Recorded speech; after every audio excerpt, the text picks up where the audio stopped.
Después de 15 años de excluirme de las reuniones familiares, tuvieron el descaro de aparecer en mi mansión. Abrí la puerta, hablé con calma, observé cómo el color se desvanecía de. Me llamo Sofía, y a mis 38 años, nunca esperé volver a escuchar ese timbre. De pie, en mi mansión de Atherton valorada en $15 millones, como exitosa CEO de un imperio tecnológico que construí desde cero, me quedé helada. 15 años de exclusión familiar habían dejado cicatrices que el éxito no podía curar. A través de la cámara de seguridad, los vi a todos esperando afuera, sus rostros una mezcla de asombro y desesperación. La familia que una vez me echó, había regresado arrastrándose. Dime desde dónde estás viendo esto y dale a me gusta y suscríbete, antes de que nos sumerjamos en cómo observé el color desvanecerse de sus rostros, cuando se dieron cuenta de lo que se avecinaba. Al crecer en un barrio de clase media en Chicago, mi infancia debería haber sido normal. Mi padre, Mateo, trabajaba como ingeniero en una firma respetable, trayendo a casa un salario cómodo. Mi madre, Isabella, enseñaba tercer grado en la escuela primaria local, querida por sus alumnos y la comunidad.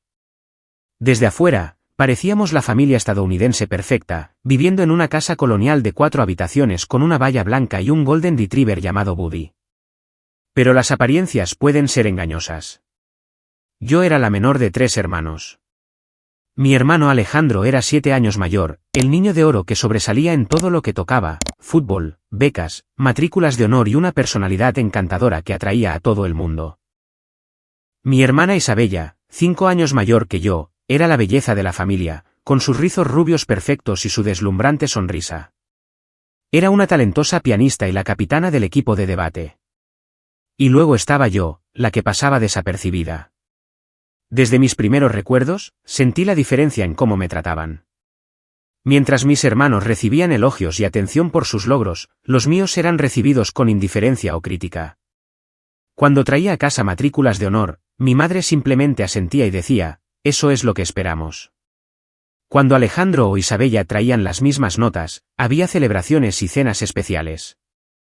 ¿Por qué no puedes ser más como tu hermana?, preguntaba mi madre, cuando me costaban las clases de piano. Isabella tocaba Mozart a tu edad. Mi padre no era mejor. Asistía a todos los partidos de fútbol de Alejandro, animando desde las gradas y presumiendo ante sus colegas de la destreza atlética de su hijo. Pero cuando califiqué para la Feria de Ciencias del Estado en 5º grado, afirmó que estaba demasiado ocupado con el trabajo para asistir. La ciencia no es realmente un deporte para espectadores, Sofía, dijo con desdén. Además, tengo una reunión importante ese día. Más tarde descubrí que había reprogramado esa reunión importante para ver el partido de entrenamiento de Alejandro. Mi 10º cumpleaños fue el ejemplo más claro de mi posición en la jerarquía familiar. Mamá había prometido una pequeña fiesta en casa con algunos amigos de la escuela. La había estado esperando durante semanas, incluso ayudando a hacer las invitaciones a mano. La mañana de mi cumpleaños, me desperté temprano, emocionada por la celebración. Sofía, ha habido un cambio de planes, anunció mi madre durante el desayuno. Alejandro tiene un partido de campeonato hoy y todos tenemos que estar allí para apoyarlo. Tendremos que posponer tu fiesta. Mi corazón se hundió al darme cuenta de lo que estaba pasando. Pero mamá, mis amigos vienen en 2 horas. No podemos cancelar ahora. No seas egoísta, interrumpió mi padre. Este es un gran día para tu hermano. La familia es lo primero. La familia es lo primero. Esa frase me perseguiría durante años, especialmente cuando me di cuenta de que nunca parecía aplicarse cuando yo era quien necesitaba apoyo. La fiesta fue cancelada apresuradamente. Llamé a cada amigo mientras contenía las lágrimas, explicando que tendríamos que celebrar en otro momento. Luego me arrastraron al partido de fútbol de Alejandro, donde me senté en las gradas durante 3 horas, olvidada, mientras mis padres animaban y mi hermana socializaba con sus amigos que también habían venido a ver. Nadie cantó feliz cumpleaños ese día. Nadie lo mencionó en absoluto. Cuando llegamos a casa, no había pastel, ni regalos, solo sobras de pizza de la celebración por el partido ganado de Alejandro. Comí sola en mi habitación, las lágrimas cayendo silenciosamente sobre mi plato. Isabella fue quizás la más cruel. Siendo yo una adolescente joven, cuando aún estaba en la escuela primaria, encontraba formas de atormentarme psicológicamente. Invitaba a amigos y luego me excluía de sus actividades, encerrándome fuera de las habitaciones o hablando en susurros que se detenían en el momento en que yo entraba. Tomaba prestadas mis cosas sin preguntar y las devolvía dañadas, o no las devolvía. Cuando me quejaba a nuestros padres, ella ponía una cara inocente. Sofía solo está dramatizando de nuevo, decía, y ellos le creían. Alejandro no era activamente malo, solo indiferente. Como hermano mayor, podría haberme protegido del acoso de Isabella, pero eligió mantenerse al margen. Vivía en su propio mundo de deportes y popularidad, demasiado ocupado para notar el sufrimiento silencioso de su hermana pequeña. La única persona que me mostró amor genuino fue mi abuela, Elena, la madre de mi madre. La abuela Elena vivía a 1 hora de distancia y me visitaba una vez al mes. Durante esas visitas, me sentía vista por primera vez. Tienes una chispa especial, Sofía, me decía mientras horneábamos galletas juntas en la cocina. Un día, el mundo verá lo que yo veo en ti. Me traía libros porque notaba cuánto me gustaba leer. A diferencia de mis padres, que veían mi hábito de lectura como antisocial, ella asistía a mis ferias de ciencias y actuaciones escolares, sentándose en la primera fila y radiante de orgullo. Con la abuela Elena, no tenía que competir por atención o amor. Se me daba libremente. En la escuela, sobresalía académicamente. Mis maestros elogiaban mi inteligencia y creatividad, pero en casa, estos logros eran minimizados. Ser inteligente solo te llevará hasta cierto punto en la vida, decía mi padre cuando le mostraba mi boletín de calificaciones. Necesitas desarrollar habilidades sociales como tu hermana, si quieres tener éxito. Traté de unirme a clubes y actividades para ganar su aprobación. Me inscribí en el equipo de debate como Isabella, pero cuando avancé a regionales, mis padres estaban demasiado ocupados para asistir. Probé en fútbol, esperando que mi padre mostrara el mismo entusiasmo que por los deportes de Alejandro. Pero cuando entré en el equipo, él simplemente comentó que los deportes femeninos no eran tan competitivos como los masculinos. Cuando llegué a la preparatoria, me había resignado a ser invisible en mi propia familia. Me centré en mis estudios, sabiendo que la educación era mi boleto a la libertad. Trabajé a tiempo parcial en la biblioteca local, ahorrando cada dólar para la universidad. Solicité becas en secreto, decidida a forjar mi propio camino. Cuando llegaron las cartas de aceptación de universidades de primera categoría, incluyendo Yale y Stanford, mis padres parecieron sorprendidos, como si nunca hubieran considerado que yo pudiera ser capaz de tales logros. Su reacción fue tibia, en el mejor de los casos. Esas escuelas son muy caras, fue el primer comentario de mi padre, y muy lejos de casa. Detecté una nota de alivio en su voz, al pensar en mi partida. Confirmó lo que siempre había sospechado, yo era una obligación, no una hija querida. Mi corazón se rompió un poco más ese día, pero también fortaleció mi determinación de construir una vida donde fuera valorada. Poco sabía entonces que la peor traición estaba por venir, y que la verdadera naturaleza de mi lugar en la familia se revelaría de la manera más cruel posible. El momento crucial que destrozó cualquier ilusión restante sobre mi familia, llegó cuando tenía 23 años. Me había graduado de Stanford con honores, obteniendo un título en informática, con especialización en ciberseguridad. Había conseguido un trabajo en una startup tecnológica en San Francisco, mi primer paso hacia la independencia. Empezaba a creer que quizás, solo quizás, finalmente podría ganarme el respeto de mi familia a través de mis logros. Luego llegó la llamada de que la abuela Elena había fallecido inesperadamente de un ataque al corazón. Estaba devastada. La única persona que me había hecho sentir amada y valorada se había ido. Volé de regreso a Chicago inmediatamente para el funeral, con el corazón apesadumbrado por el dolor. El funeral fue un asunto sombrío con parientes que apenas conocía, ofreciendo condolencias y compartiendo recuerdos de mi abuela. Durante todo el servicio, me senté sola en la primera fila, mientras mis padres, Alejandro e Isabella se acurrucaban juntos, presentando un frente unido de dolor familiar. Nadie pensó en preguntar si yo estaba bien, a pesar de saber lo cerca que había estado de la abuela Elena. Después del servicio, la familia se reunió en casa de mis padres. La lectura del testamento estaba programada para esa tarde. Me senté en silencio en un rincón de la sala, hojeando un álbum de fotos de la abuela Elena, tratando de procesar mi pérdida. Cuando llegó el abogado, todos se reunieron en el comedor. Mientras leía el testamento, la mayoría de los bienes y activos se distribuyeron como se esperaba. La casa de la abuela Elena fue para mi madre, su coche para Alejandro y su colección de joyas para Isabella. Luego vino la sorpresa. A mi querida nieta, Sofía, leyó el abogado, le dejo el anillo de rubí de mi abuela y la suma de $5.000. Siempre fuiste especial para mí y sé que me harás sentir orgullosa. La sala quedó en silencio. Luego, mi madre soltó un bufido. $5.000 y su viejo anillo, ¿eso es todo? Me quedé atónita por su reacción. Yo no había esperado nada y me sentí profundamente conmovida por el gesto de la abuela Elena. El anillo de rubí era una joya familiar que había pertenecido a mi tatarabuela. No era el valor monetario lo que me importaba, sino el sentimiento detrás de él. El rostro de mi padre se había vuelto de un tono alarmante de rojo. Esto es indignante, balbuceó. Elena siempre favoreció a Sofía por alguna razón. Por alguna razón, repetí, recuperando la voz. Quizás porque fue la única que alguna vez me mostró algo de amabilidad en esta familia. Fue entonces cuando todo explotó. Años de resentimiento y secretos se derramaron. ¿Quieres hablar de amabilidad?, gritó mi padre. Te acogimos cuando nadie más lo haría, te dimos un hogar y educación, oportunidades con las que la mayoría de los niños solo podían soñar, y esta es la gratitud que obtenemos. La confusión me invadió. Me acogieron, ¿de qué estás hablando? Mi madre lanzó a mi padre una mirada de advertencia, pero ya era demasiado tarde. El daño estaba hecho. Ni siquiera eres nuestra hija, escupió. Tenías 2 años cuando te adoptamos, después de que tu madre muriera.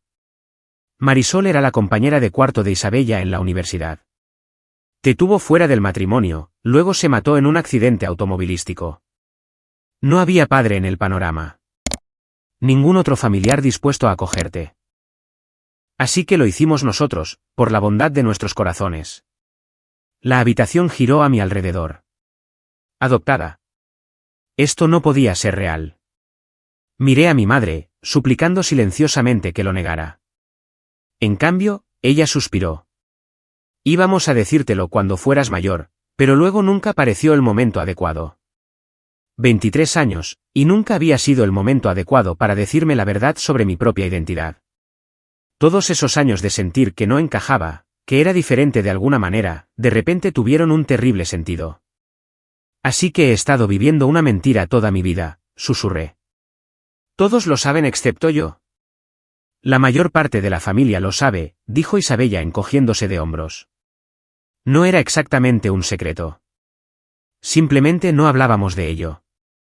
No era un secreto para nadie, excepto para mí, la persona de cuya vida se trataba. Me sentí enferma del estómago.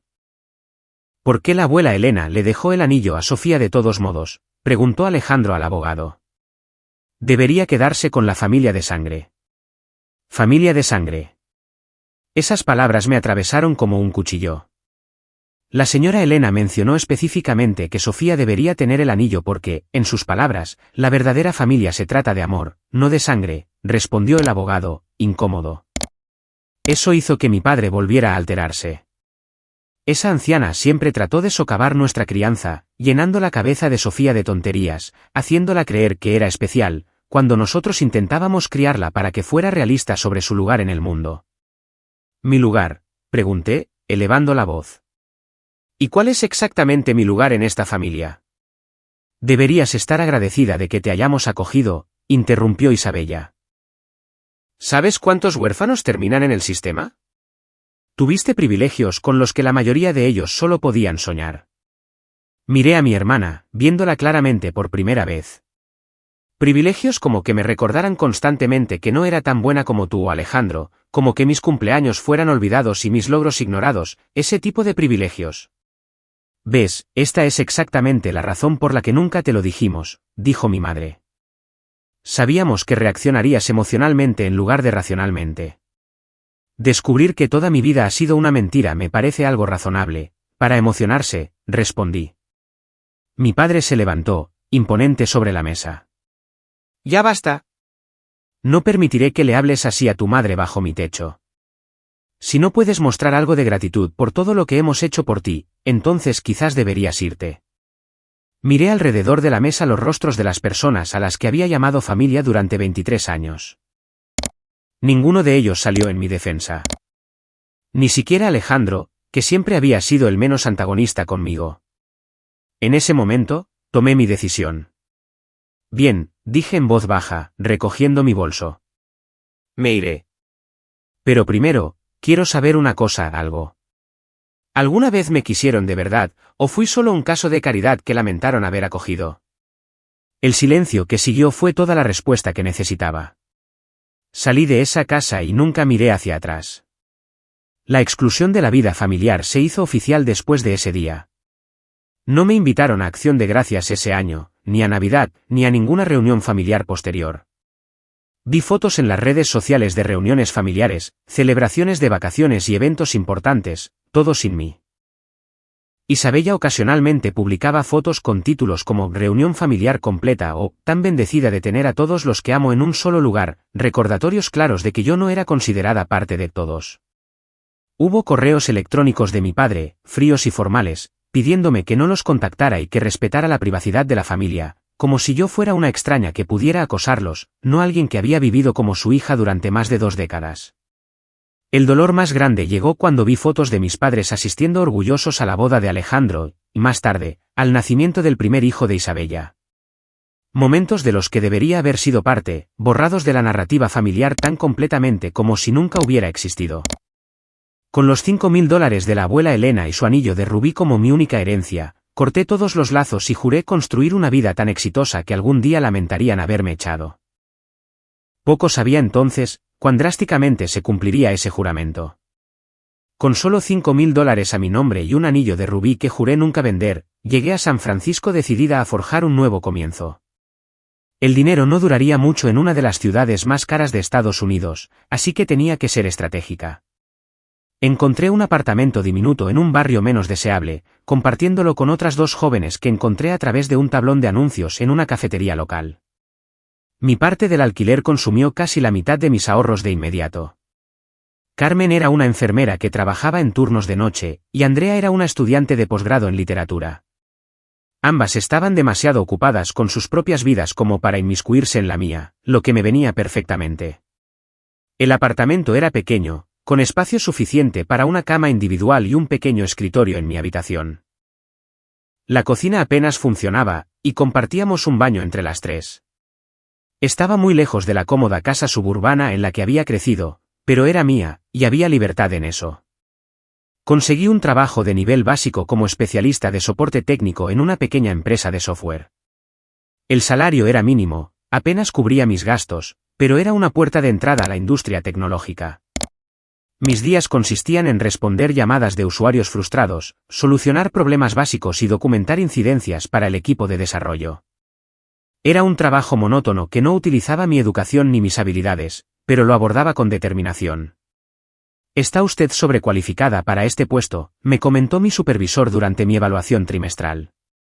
«Pero aprecio su ética de trabajo. Siga así y habrá oportunidades de ascenso». No quería esperar un avance gradual. Cada noche, después de terminar mi turno, regresaba a mi pequeña habitación y pasaba horas aprendiendo lenguajes de programación adicionales y protocolos de ciberseguridad. Me inscribí en cursos gratuitos en línea, participé en desafíos de codificación y construí pequeños proyectos para mejorar mi portafolio. Dormir se convirtió en un lujo que rara vez podía permitirme. Pero cada hora de trabajo era una inversión en mi futuro. Para ahorrar dinero, vivía a base de fideos ramen y sándwiches de mantequilla de cacahuete. Me cortaba el pelo, compraba ropa en tiendas de segunda mano y caminaba kilómetros para evitar pagar el transporte público cuando el clima lo permitía. Cada dólar ahorrado era un dólar que podía mantenerme independiente de la familia que me había rechazado. 6 meses después de mi autoimpuesto exilio, asistí a un taller gratuito de tecnología en la biblioteca pública. El tema era amenazas emergentes en ciberseguridad, un área en la que me había estado enfocando en mis estudios. La presentadora era la profesora Ximena Torres, una experta reconocida en el campo de Berkeley. Me senté en la última fila, absorbiendo cada palabra de su presentación, tomando notas detalladas sobre conceptos que quería investigar más a fondo. Cuando la presentación formal terminó y la multitud comenzó a dispersarse, reuní valor y me acerqué a ella con una pregunta específica sobre los protocolos de cifrado que había mencionado. La profesora Ximena pareció sorprendida por la naturaleza técnica de mi pregunta. Esa es una observación perspicaz, dijo. La mayoría de la gente no habría captado ese matiz. ¿Estás trabajando en el campo? Le expliqué mis antecedentes y mi situación actual, omitiendo cuidadosamente los detalles personales sobre mi familia. Algo en los ojos amables y la escucha atenta de la profesora Ximena me hizo sentir vista de una manera que no había experimentado desde la abuela Elena. Tienes una buena mente para este trabajo, dijo después de nuestra conversación. Estoy organizando un hackathon el próximo mes en Berkeley. Deberías venir. Ese hackathon cambió la trayectoria de mi carrera. Trabajando con un equipo de extraños, ayudé a identificar una vulnerabilidad significativa en una popular aplicación financiera. Nuestra solución obtuvo el tercer lugar y, lo que es más importante, atrajo la atención de varios profesionales de la industria. La profesora Ximena se convirtió en mi mentora no oficial, invitándome a eventos adicionales y recomendándome recursos para seguir mi educación. Tienes una perspectiva única sobre la seguridad, me dijo después de que compartí algunas de mis ideas. Ves vulnerabilidades que otros pasan por alto porque piensas de manera diferente. Bajo su guía, comencé a desarrollar un concepto para un nuevo enfoque de protección de datos, uno que se centraba en patrones de comportamiento, en lugar de los sistemas tradicionales de contraseñas. La idea tenía potencial, pero convertirla en un producto viable requeriría recursos que yo no tenía. Deberías considerar buscar inversores, sugirió la profesora Ximena. Este concepto podría revolucionar la seguridad de los datos personales. El mundo del capital de riesgo y la financiación de startups me era completamente ajeno. Pasé semanas investigando, preparando un plan de negocios y practicando mi presentación. La profesora Ximena me presentó a algunos de sus contactos, pero las respuestas fueron tibias, en el mejor de los casos. El concepto es interesante, pero no tienes trayectoria. Vuelve cuando tengas un prototipo funcional. Normalmente invertimos en fundadores con más experiencia. Rechazo tras rechazo se acumulaban. 27 inversores me rechazaron, cada desestimación haciendo eco de los rechazos que había enfrentado de mi familia. Pero a diferencia de entonces, me negué a aceptar que no era lo suficientemente buena. Para mantenerme financieramente mientras perseguía mi visión, tomé un segundo trabajo como camarera en un popular lugar de reunión tecnológico. La ironía no pasó desapercibida para mí. Estaba sirviendo bebidas a empresarios exitosos, a cuyas filas ansiaba unirme. Los turnos nocturnos eran agotadores, después de días completos en mi trabajo de soporte técnico. Pero proporcionaban ingresos adicionales y, inesperadamente, oportunidades de networking. Una noche, un cliente llamado Ricardo dejó una generosa propina, después de que tuvimos una breve conversación sobre el futuro de la privacidad digital. Regresó la semana siguiente y me hizo más preguntas sobre mis antecedentes e ideas. Después de varias conversaciones así, reveló que era un inversor ángel, especializado en startups de ciberseguridad. Te he estado probando, admitió, viendo si realmente sabes lo que haces o si solo eres otra persona con grandes palabras y poca sustancia. Eres de verdad. Déjame ver tu plan de negocios. 2 semanas después, recibí una inversión de $200.000 para desarrollar un prototipo de mi sistema de seguridad. Era una fracción de lo que suelen recibir las startups establecidas, pero fue suficiente para dejar mi trabajo de soporte técnico y centrarme en construir mi producto.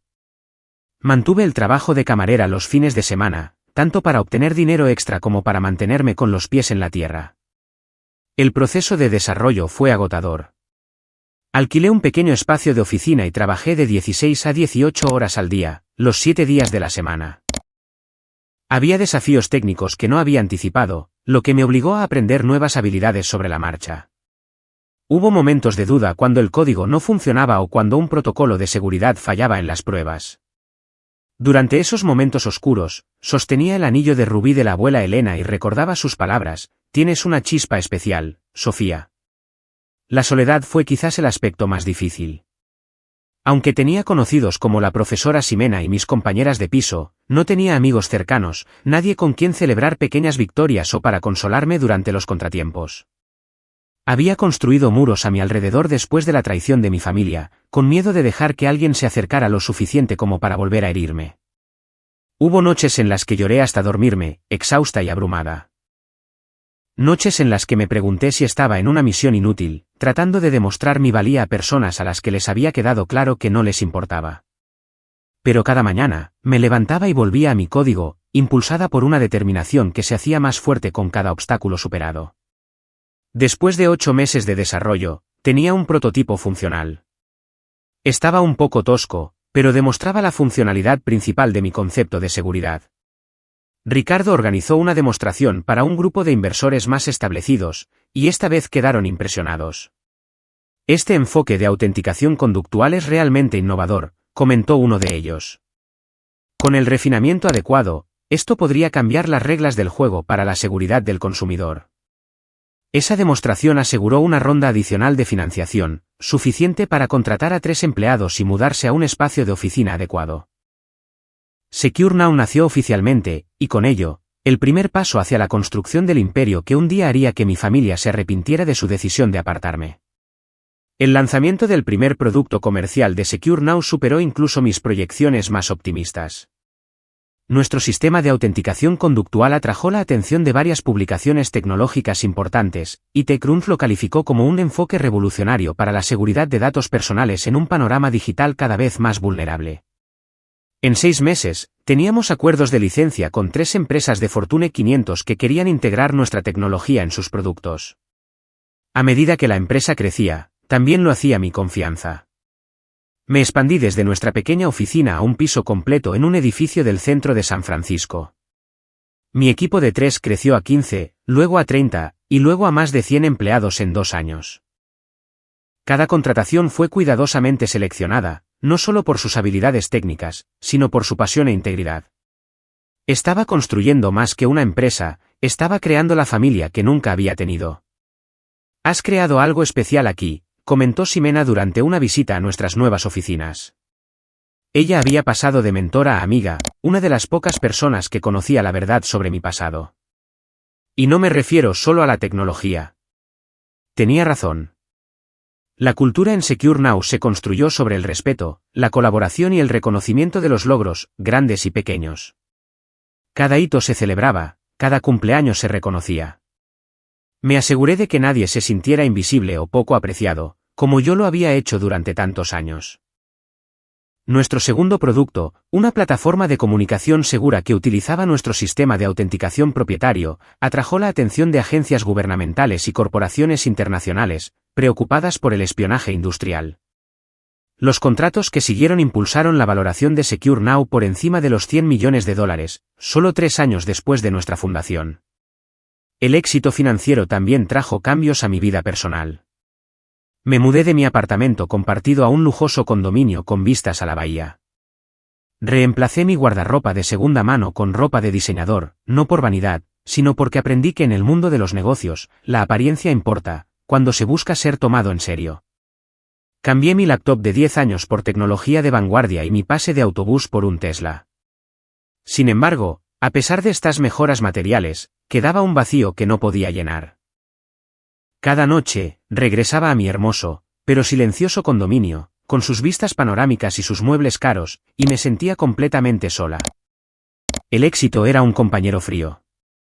En el 5º aniversario de la fundación de SecureNow, aseguramos nuestro mayor acuerdo hasta la fecha, un contrato de $200 millones para renovar la infraestructura de seguridad de un consorcio de bancos internacionales.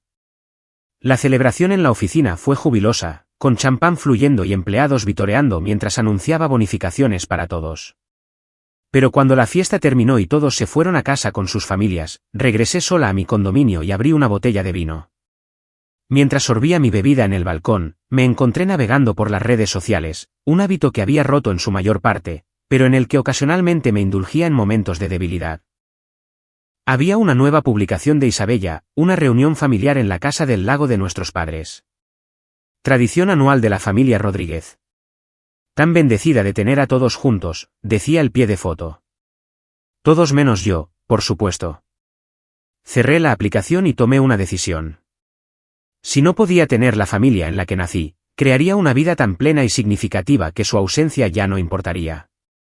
Al día siguiente, comencé a buscar un hogar permanente, un lugar que pudiera convertirse en mi santuario. Después de semanas de búsqueda, encontré una extensa propiedad en Atherton, el barrio más exclusivo de la zona de Silicon Valley. La propiedad de $15 millones contaba con una casa principal de 7 dormitorios, una casa de huéspedes, una piscina y amplios jardines en 3 acres de terreno. ¿Estás segura de esta compra?, preguntó mi asesor financiero. Es una inversión significativa para una persona soltera. Estoy segura, respondí. Esto no es solo una casa, es una declaración. Pasé los siguientes 6 meses renovando la propiedad, según mis especificaciones exactas. El comedor formal se convirtió en una oficina en casa de última generación.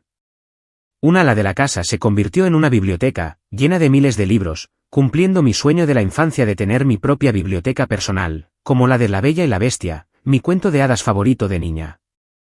Cada habitación fue cuidadosamente diseñada para reflejar diferentes aspectos de mi personalidad e intereses. Las combinaciones de colores eran cálidas y acogedoras, los muebles elegantes pero cómodos. A diferencia del minimalismo austero de mi condominio de San Francisco, esta casa estaba destinada a ser vivida, a crear recuerdos en ella. La joya de la propiedad era el jardín. Contraté a un renombrado arquitecto paisajista para crear un jardín inglés, con senderos sinuosos, bancos escondidos y flores durante todo el año. Era el tipo de jardín que le habría encantado a la abuela Elena, y coloqué un pequeño banco conmemorativo con su nombre en un rincón tranquilo, rodeado de sus flores favoritas. A medida que Secure Now continuaba expandiéndose, ahora con más de 500 empleados y oficinas en 5 países, hice un esfuerzo consciente para equilibrar mi éxito profesional con el crecimiento personal. Me uní a juntas directivas de organizaciones benéficas, centrándome particularmente en aquellas que apoyaban a niños de acogida y huérfanos. Establecí un fondo de becas para estudiantes de informática de entornos desfavorecidos. Comencé a ser mentora de mujeres jóvenes que ingresaban al campo tecnológico, decidida a ayudarlas a evitar algunos de los obstáculos que yo había enfrentado. A través de estas actividades, lentamente construí un círculo de amigos que no sabían nada de mi pasado y me aceptaban por quien era ahora. Estaba Ricardo, mi primer inversor, que se había convertido en un asesor de confianza y compañero de navegación los fines de semana. Ximena, por supuesto, siguió siendo una presencia constante, ahora trayendo a su marido e hijos a cenas regulares en mi casa. Andrea, mi antigua compañera de piso, había terminado su doctorado y ahora enseñaba literatura en Stanford. Nos reuníamos mensualmente para tomar café y discutir libros. También estaba mi equipo ejecutivo, Camila, mi brillante directora de tecnología, Marcos, el director financiero, cuya cuidadosa gestión había ayudado a aumentar el valor de nuestra empresa, y Diego, nuestro director de operaciones, cuyas habilidades organizativas mantenían todo funcionando sin problemas. Habían comenzado como empleados, pero se habían convertido en algo más a lo largo de los años, personas en las que confiaba y respetaba. Esta familia elegida, cuidadosamente construida, ayudó a llenar parte del vacío. Pero aún había momentos en que el pasado se colaba. A altas horas de la noche, a veces me encontraba mirando un viejo álbum de fotos que había guardado de mi infancia, una de las pocas posesiones que había tomado cuando dejé la casa de mis padres. Los rostros sonrientes de esas fotos ahora parecían pertenecer a extraños, personas que una vez pensé que me querían, pero que habían demostrado lo contrario. 10 años después de fundar Secure Now, hice que la empresa saliera a bolsa. La OPI fue un éxito rotundo, convirtiéndome en multimillonaria de la noche a la mañana, al menos en el papel. Mi rostro apareció en la portada de revistas de negocios con titulares como La reina de la seguridad, como Sofía Rodríguez construyó un imperio tecnológico de la nada. Si mi familia biológica vio estos artículos, nunca se comunicaron. Su silencio fue tanto un alivio como una herida persistente. En el 15º aniversario del día en que fui expulsada de mi familia, organicé una gala benéfica en mi propiedad de Atherton. El evento recaudó más de $10 millones para organizaciones de acogida de menores, una causa que se había vuelto profundamente personal para mí. Mientras me dirigía a la multitud de élites de Silicon Valley, políticos y celebridades que habían pagado miles de dólares por el privilegio de asistir, no pude evitar reflexionar sobre el viaje que me había traído hasta aquí. De una joven confundida y herida, con solo $5.000 y un anillo de rubí a mi nombre, me había transformado en una de las mujeres más poderosas de la tecnología. La mansión que me rodeaba, el respeto de mis compañeros, el impacto de mi trabajo benéfico, todo servía como testimonio de lo que había logrado, a pesar de, o quizás gracias a haber sido desechada por quienes deberían haberme amado más. Sin embargo, a pesar de todo mi éxito, una pequeña parte herida de mí todavía se preguntaba por qué nunca había sido suficiente para ellos. Esa parte estaba a punto de obtener una respuesta inesperada, cuando, al día siguiente, mi sistema de seguridad me alertó de visitantes en mi puerta.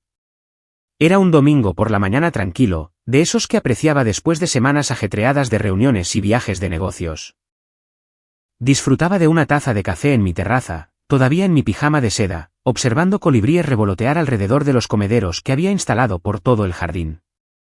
La tranquilidad fue destrozada por el sonido de mi sistema de seguridad, que indicaba la presencia de visitantes en la puerta principal.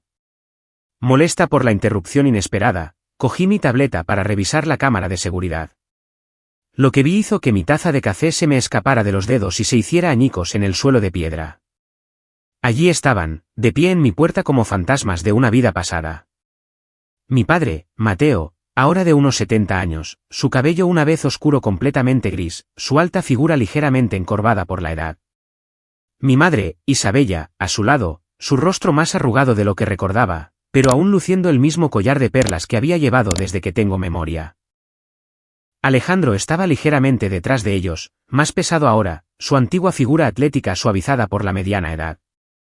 E Isabella, aún impecablemente vestida y arreglada, su cabello rubio hábilmente iluminado para ocultar cualquier cana, con dos niños agarrados de sus manos, un niño de unos 10 años y una niña de quizás 8. 15 años. 15 años de silencio, de exclusión, de pretender que yo no existía. Y ahora estaban aquí, en la entrada de la vida que había construido sin ellos.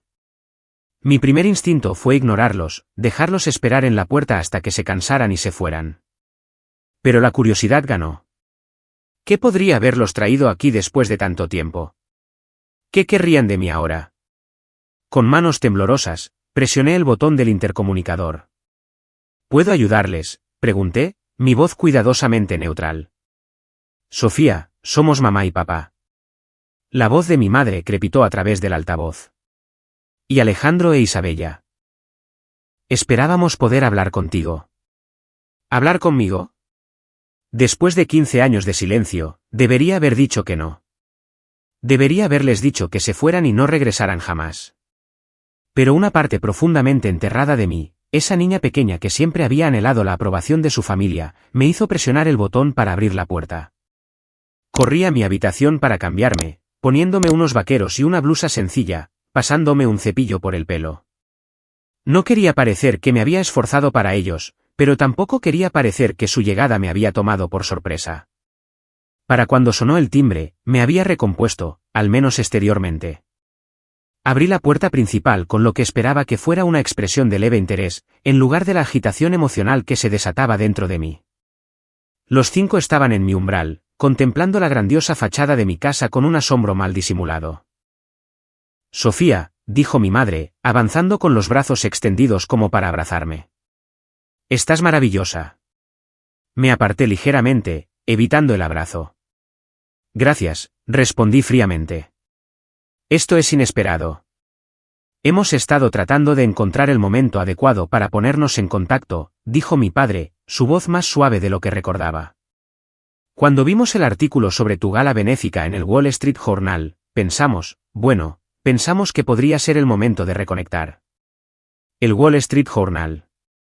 Por supuesto, no habían venido porque me extrañaban o lamentaban sus acciones. Habían venido porque habían visto pruebas de mi riqueza y éxito en una publicación nacional. Por favor, pasen, dije, mi hospitalidad en modo automático. Incluso mientras mi mente procesaba esta revelación, los guié a través del gran vestíbulo con sus suelos de mármol y su majestuosa escalera, hasta la sala de estar principal, donde las ventanas de suelo a techo daban a los jardines y la piscina. Esta es una casa impresionante, dijo Alejandro, silbando suavemente mientras contemplaba los muebles hechos a medida y las obras de arte originales en las paredes. Gracias, respondí, simplemente haciéndoles un gesto para que se sentaran en los sofás de cuero italiano. ¿Puedo ofrecerles algo de beber, café, agua?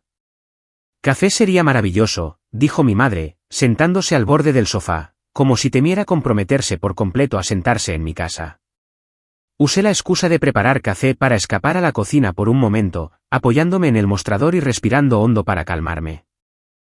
Había imaginado este escenario innumerables veces a lo largo de los años, fantaseado con lo que diría si alguna vez reaparecieran en mi vida. Pero ahora que estaba sucediendo, me sentía desprevenida, vulnerable de una manera que no había sentido en años. Cuando regresé con una bandeja de café en mi más fina porcelana, una pequeña ostentación de riqueza que no pude resistir, los niños exploraban la habitación mientras los adultos se sentaban en un incómodo silencio. «Estos son mis hijos», dijo Isabella, mientras yo dejaba la bandeja. «Diego y Mía». Asentí a los niños, que me miraban con ojos curiosos. «Hola», dije, sin saber cómo interactuar con estos sobrinos que nunca había conocido. ¿Les había hablado Isabella de mí? ¿Sabían que tenían una tía que había sido borrada de las fotos y conversaciones familiares? Son hermosos, dije, porque parecía la respuesta esperada. Te hemos extrañado, Sofía, dijo mi madre, con lágrimas en los ojos. La actuación fue casi convincente. Todos estos años hemos pensado en ti. ¿Así? Pregunté, mi voz firme, a pesar de la ira que burbujeaba justo debajo de la superficie. Eso es interesante, porque no he recibido ni una tarjeta de cumpleaños, ni una felicitación navideña en 15 años. No sabíamos cómo contactarte, dijo mi padre.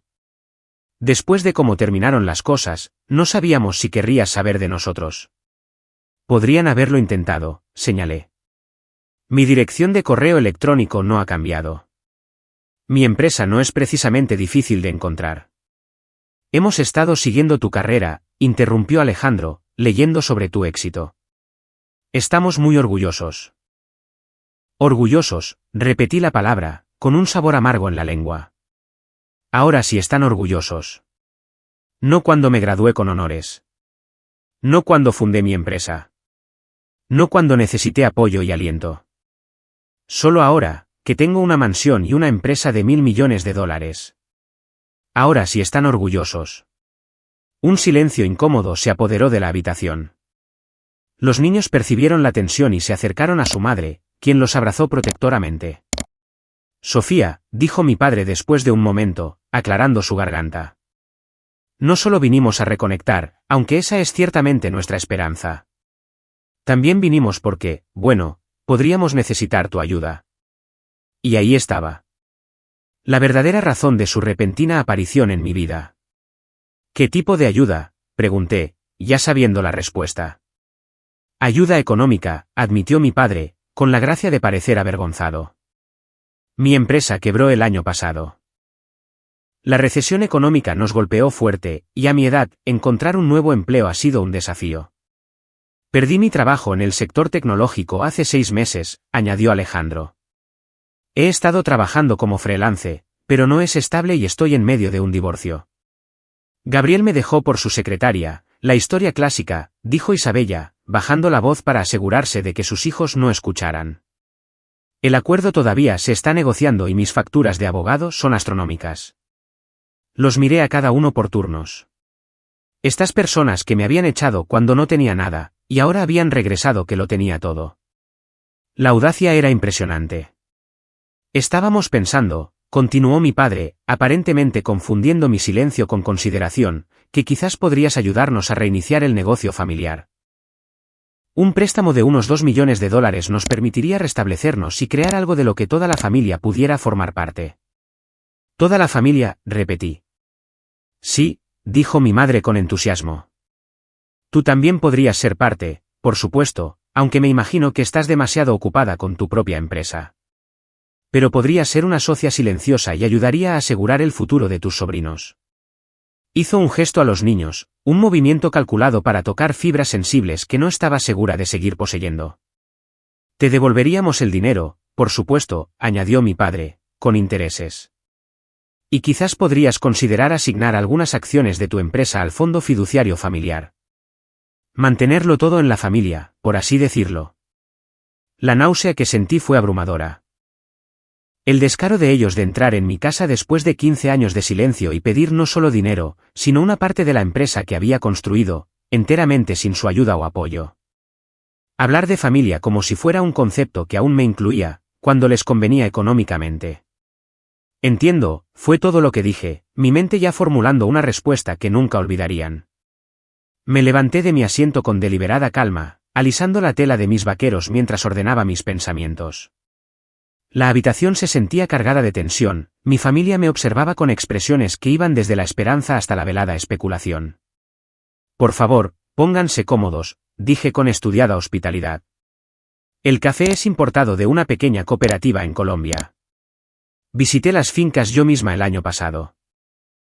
Esta mención casual de viajes internacionales, de un estilo de vida en el que uno podía visitar personalmente a los productores de café al otro lado del mundo, no pasó desapercibida para ellos.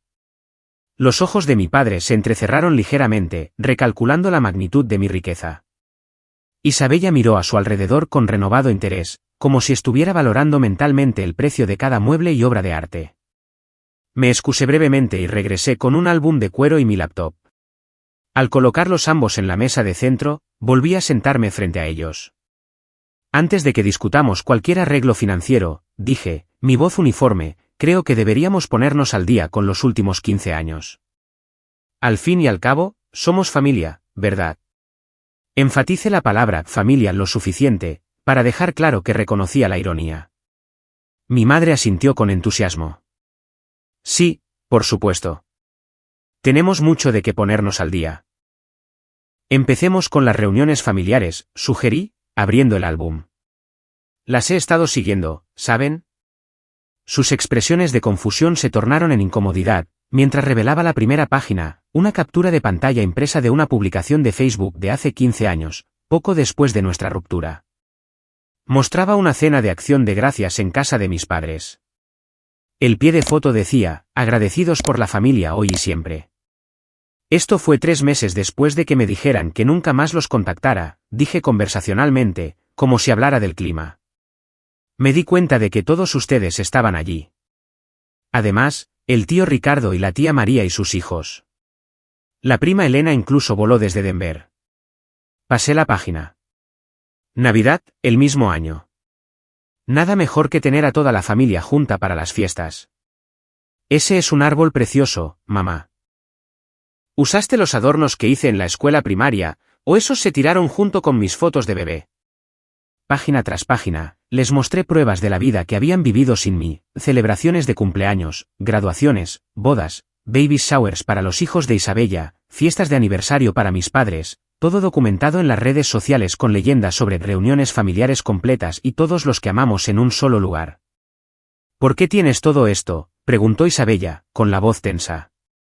Conoce a tu enemigo, respondí con una pequeña sonrisa. Un principio básico de seguridad. Me lo enseñaste tú, papá. Probablemente la lección más valiosa que jamás me hayas dado. Siempre hay que saber con quién se está tratando. Cerré el álbum y abrí mi portátil. Ahora, pasemos a la historia más reciente. Giré la pantalla hacia ellos, mostrando un correo electrónico de mi padre, fechado hace 12 años. Lo leí en voz alta, mi voz firme. Sofía, debo insistir en que ceses cualquier intento de contactar a los miembros de la familia. Tu madre se molestó mucho con tu tarjeta de Navidad. Hemos seguido adelante con nuestras vidas y esperamos que respetes nuestra privacidad. Mateo Rodríguez. Miré a mi padre. Eso fue en respuesta a la única tarjeta de Navidad que envié después de irme.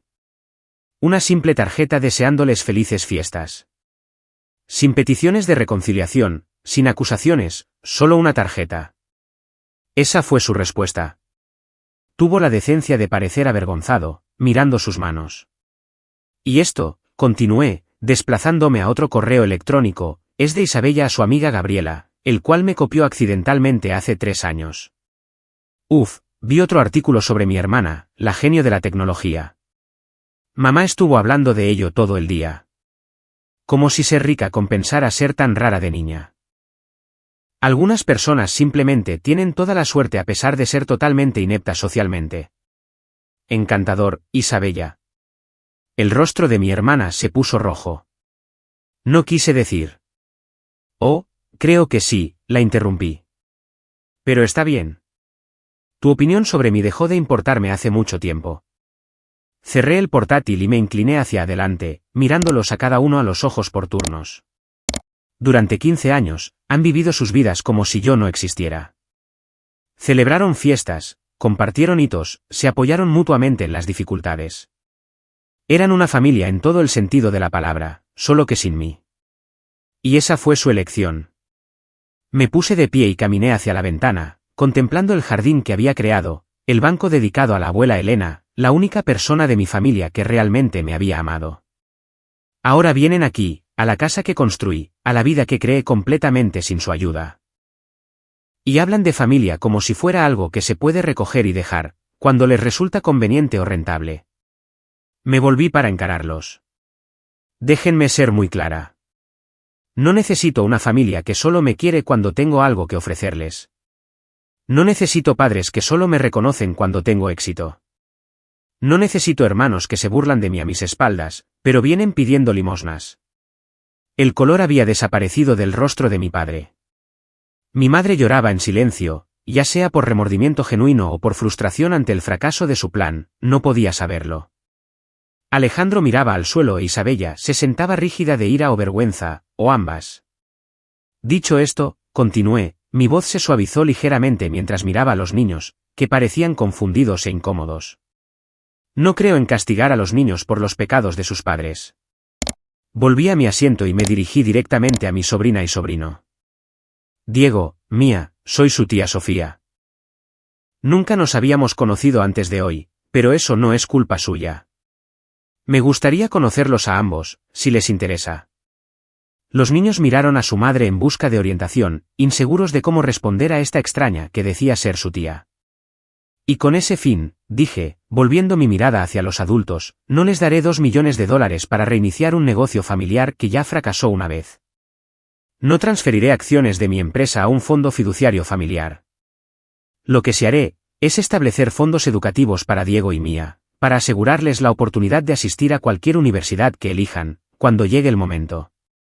La expresión de Isabella era una mezcla compleja de alivio, decepción y orgullo herido. No necesitamos tu caridad, comenzó. No es caridad, la interrumpí. Es una inversión en las únicas partes inocentes de esta habitación. Los fondos serán administrados por mi equipo financiero y solo serán accesibles para gastos educativos.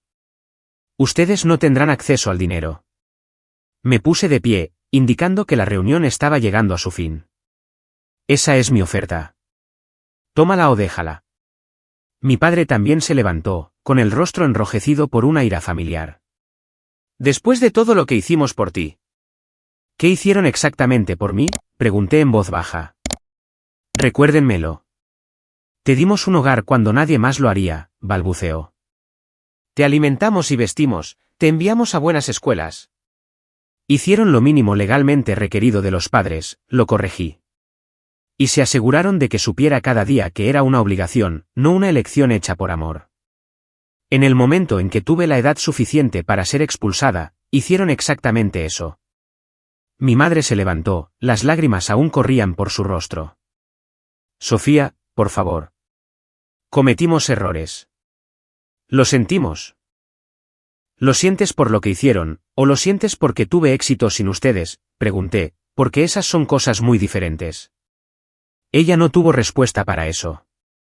Creo que es hora de que se vayan, dije suave pero firmemente.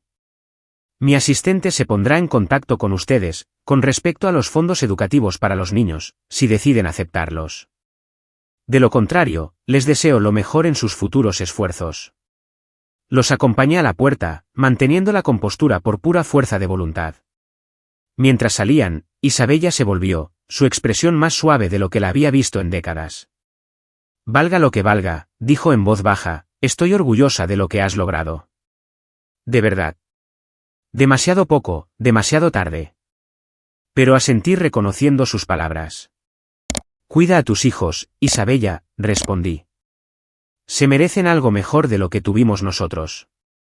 Cerré la puerta a mi pasado y me apoyé en ella, permitiendo finalmente que las lágrimas cayeran.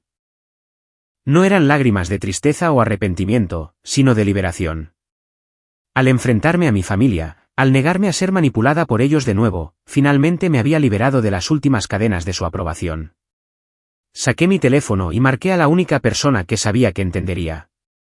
Ximena, soy Sofía, ¿puedes venir? Mi familia acaba de irse y yo. Necesito una amiga ahora mismo.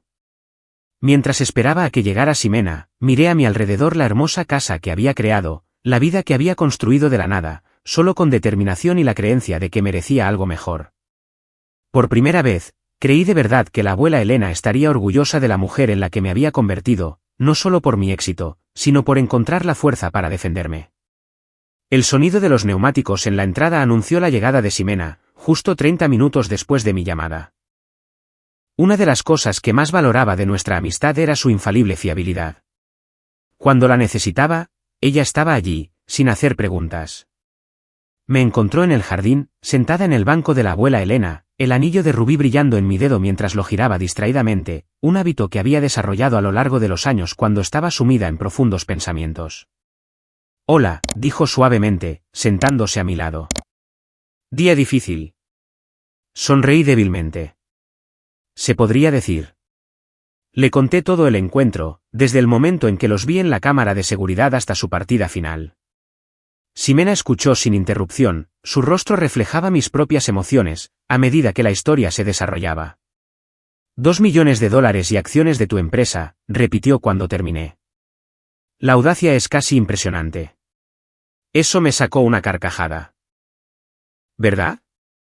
Después de 15 años de silencio, aparecen esperando una limosna, como si todos los años de exclusión y crueldad nunca hubieran ocurrido. Pero te mantuviste firme, dijo Ximena, apretándome la mano. Ofreciste ayuda a los niños sin dejar que los adultos te manipularan. Eso requirió valor. Nos sentamos en un cómodo silencio durante unos minutos, observando cómo el sol de la tarde proyectaba largas sombras sobre el jardín. La agitación emocional del día me había dejado agotada, pero también extrañamente en paz. ¿Sabes qué es lo más extraño?, dije finalmente. Durante años, fantaseé con un momento como este, con que ellos vieran mi éxito y lamentaran cómo me trataron. Pero ahora que ha sucedido, se siente vacío de alguna manera. Su arrepentimiento, si es que lo sienten, no cambia nada. Ximena asintió pensativamente. Porque te has dado cuenta de que su aprobación nunca fue el premio que creías.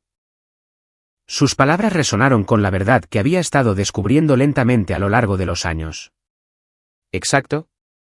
Pasé gran parte de mi vida tratando de ganarme un amor que debería haberme sido dado libremente. Construir esta empresa, esta fortuna. Parte de mí seguía siendo esa niña pequeña tratando de demostrar que era digna de ser amada. ¿Y ahora?, preguntó Ximena. Ahora sé que ese nunca fue el problema. Su incapacidad para amarme fue su fracaso, no el mío. Ninguna cantidad de éxito por mi parte podría arreglar lo que estaba roto en ellos.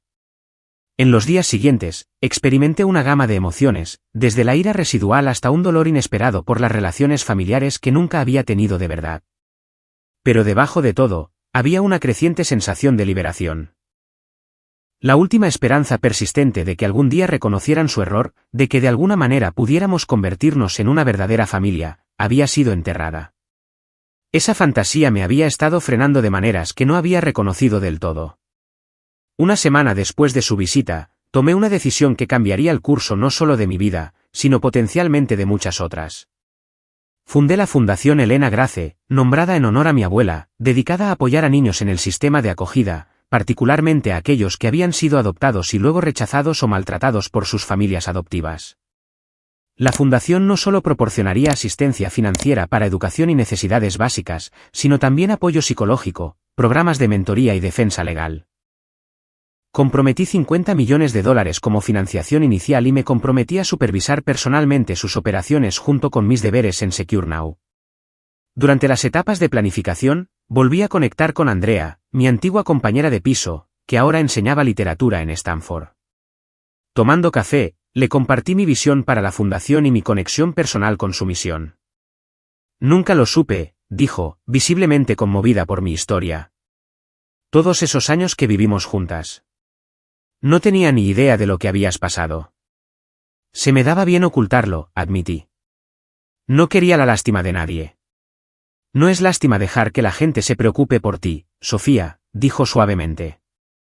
Es conexión humana, algo que creo que te has estado negando a ti misma durante demasiado tiempo. Sus palabras me acompañaron, provocando un periodo de profunda reflexión. Había construido muros para protegerme de futuros rechazos, pero esos mismos muros habían impedido las conexiones genuinas que anhelaba. Mi éxito, mi riqueza, incluso mi trabajo benéfico, nada de eso podía sustituir las relaciones humanas auténticas. Fiel a mi palabra, establecí los fondos educativos para Diego y Mía. Isabella los aceptó con un escueto correo electrónico de agradecimiento. No era una reconciliación, pero era un pequeño puente hacia la próxima generación, una oportunidad para romper el ciclo de negligencia emocional que había caracterizado mi propia infancia. 3 meses después de la visita de mi familia, me uní a un grupo de apoyo para adultos que habían experimentado el distanciamiento familiar. Sentada en círculo con otros que tenían historias similares, encontré un nivel de comprensión que no había experimentado antes. Eran personas que conocían de primera mano el dolor particular de ser rechazado por quienes deberían haberlos amado incondicionalmente. La familia no siempre es sangre, dijo una mujer durante una sesión particularmente poderosa. La familia es quien te ama cuando más lo necesitas. Esta simple afirmación cristalizó algo que había estado aprendiendo gradualmente a lo largo de los años. Al observar las vidas que había tocado y las que me habían tocado a mí, me di cuenta de que había construido una familia por elección, una mucho más nutritiva que la que me había sido dada al nacer. Estaba Ximena, que había creído en mí cuando era solo una joven nerviosa en un taller de tecnología. Ricardo, que había apostado por mis ideas cuando otros 27 inversores habían dicho que no, mi equipo ejecutivo en Secure Now, que me había apoyado durante el crecimiento y los desafíos de la empresa. Los niños beneficiarios de los programas de mi fundación, cuyas cartas y obras de arte ahora decoraban una pared en la oficina de mi casa. 6 meses después de la confrontación con mi familia biológica, decidí organizar una reunión en mi propiedad de Atherton. No una gala benéfica formal o un evento de negocios, sino una simple celebración de la conexión. Invité a todos los que se habían vuelto importantes para mí a lo largo de los años, desde Ximena y su familia hasta mis primeras compañeras de piso en San Francisco, desde Ricardo y su esposa hasta miembros de mi grupo de apoyo. La casa y los jardines se llenaron de risas y conversaciones, con personas que conocían mi historia y me aceptaban tal como era, con defectos y todo. Mientras miraba a mi alrededor a estas diversas personas que habían elegido ser parte de mi vida, sentí un sentido de pertenencia que había buscado durante toda mi vida. A última hora de la tarde, encontré un momento de tranquilidad a solas en el banco de la abuela Elena. El anillo de rubí captaba la luz de las linternas del jardín, brillando con la misma calidez que recordaba en sus ojos. Casi podía escuchar su voz: la verdadera familia se trata de amor, no de sangre. Ella había tenido razón todo el tiempo. Los lazos de sangre pueden ser el comienzo de la familia, pero no su definición. La familia se construye a través del amor, el respeto y las decisiones tomadas día tras día para apoyarse mutuamente. No se puede medir por el ADN o los documentos legales, sino por la profundidad de la conexión y la seguridad que se encuentra en la presencia del otro. Mi viaje de niña rechazada a empresaria exitosa había sido impulsado, en parte, por el deseo de demostrar mi valía a aquellos que me habían desechado. Pero la verdadera transformación llegó cuando me di cuenta de que mi valía nunca estuvo en cuestión, solo su capacidad para verla. La familia que una vez me definió por mi ausencia había perdido su poder sobre mi felicidad. En su lugar, había una comunidad de familia elegida, personas que se habían ganado su lugar en mi vida a través de sus acciones, no por su relación de sangre. Mientras me sentaba en mi jardín, rodeada de la vida que había construido y de las personas que me habían ayudado a construirla, sentí una paz como nunca antes. Las heridas del pasado siempre serían parte de mi historia, pero ya no definirían mi futuro. El anillo de rubí en mi dedo ya no era solo un recordatorio de la única persona de mi familia biológica que realmente me había amado. Se había convertido en un símbolo de la verdad que había aprendido a través del dolor y el triunfo, que todos tenemos el poder de crear nuestras propias definiciones de familia, de construir conexiones basadas en el amor genuino, en lugar de la obligación.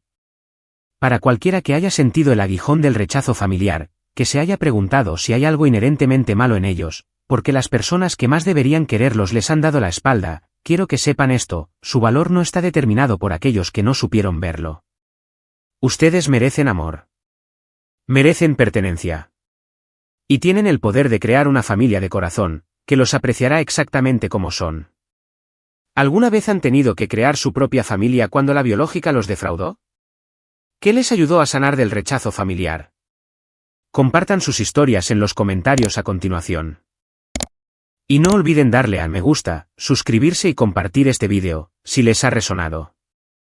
Gracias por ser parte de este viaje conmigo.